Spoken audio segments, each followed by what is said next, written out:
Cyberpunk 2077 was removed from the PlayStation Store, and I was expecting this. CD Projekt Red may want to refund people money, but 40% of the sales on the PlayStation belong to Sony, and I don't think Sony likes to waste time and money refunding Cyberpunk 2077 purchases. The other problem was that CD Projekt Red said it's okay to refund your money, but they didn't talk with Sony about it. From what I know, Sony doesn't refund money if you played that game for over 2 hours, and Steam does the same thing, and I'm pretty sure most of the stores have the same rule. The best option here was for CD Projekt Red to not release Cyberpunk for the old consoles. But instead, they wanted more money, so they just said, don't worry guys, we will fix it later. You know what's the problem with the "we'll fix it later"? Later the game will cost less. Maybe I get spoilers. Or I don't know, a lot can happen later. Your main mistake was that you didn't expect the game to take so long to be fully finished. You didn't expect that going from swords, old times, magic to the future, guns and cyber stuff will be so hard to do. But people will still respect you more if you said this is taking longer and is harder than expected. Please wait for the game to be finished and not create problems that will make the game unplayable for many people. Sure, people will be mad for waiting, but they wouldn't be as mad as they are now. Anyway, they created hype and invested so much in marketing. Their label was perfect and overpriced, but the product inside was bad. I mean, look how cool looked V in the commercials, in the trailers. Now, see how you look in your gameplay. It's impossible to look cool. Everything you have, it's very random. Usually you find cool stuff in the game, but you don't find, you find a nice t-shirt, but you don't find the rest of your costume, your hats, your whatever. You don't find anything interesting to make you look cool. You have a cool t-shirt and your pants looks like shit, your hat is awful, your, I don't know, other stuff, vests or whatever looks also awful. And let's say you find a lot of stuff that is really cool.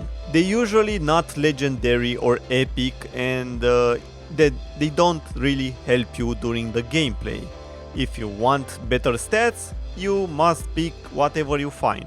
If you want to look cool, you will die a lot and you will have shitty stats. You also waste a lot of time selling or dismantling that stuff that you don't like. You always find new stuff, a lot of new stuff, but you waste a lot of time selling that stuff, getting rid of that stuff. And it's hard to not get it from the ground because you kind of need it. You need that euro dollars. You know how expensive cyberware is? You need all the money you can get, or the euro dollars you can get. Eddies. I wanted this game so bad, and I wanted it to succeed. I didn't care, I would be able to wait one more year if that it's what they needed.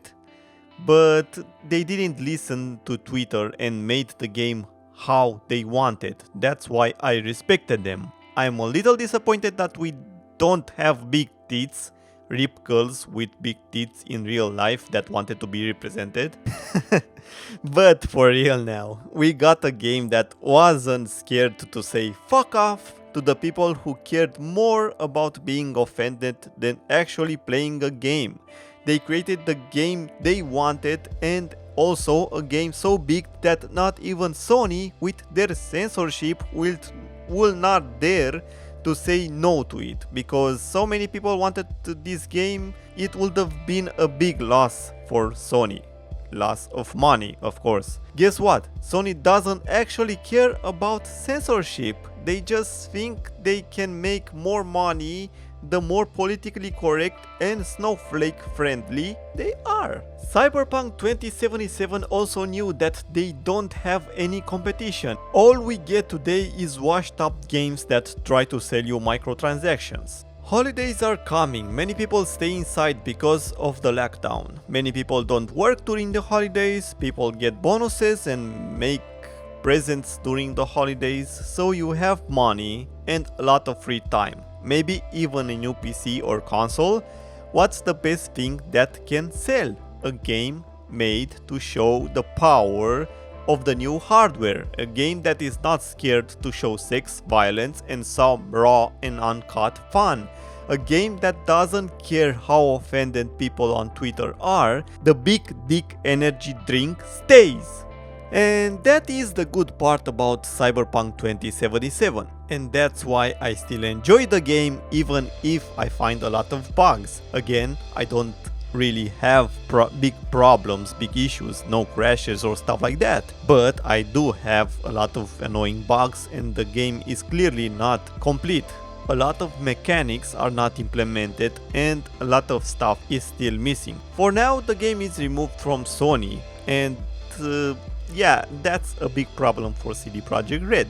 But as soon as they fix the problems and the game will work fine on the PlayStation 4 and PlayStation 4 Pro and whatever, Xbox and other stuff, I think people will not care anymore. They will buy the game and they will enjoy. Imagine how hated a game like this usually is. Yes, Cyberpunk 2077 still gets a lot of hate, but it also gets a lot of love for a game that has so many stuff not implemented or even full of bugs. On Steam, the game has over 200,000 reviews and mostly positive reviews. A game that's so unfinished like Cyberpunk 2077 should have at most mixed reviews. This is why it's sad and good at the same time. Sad because an unfinished game like this can still make so many people happy while a fully polished game can't.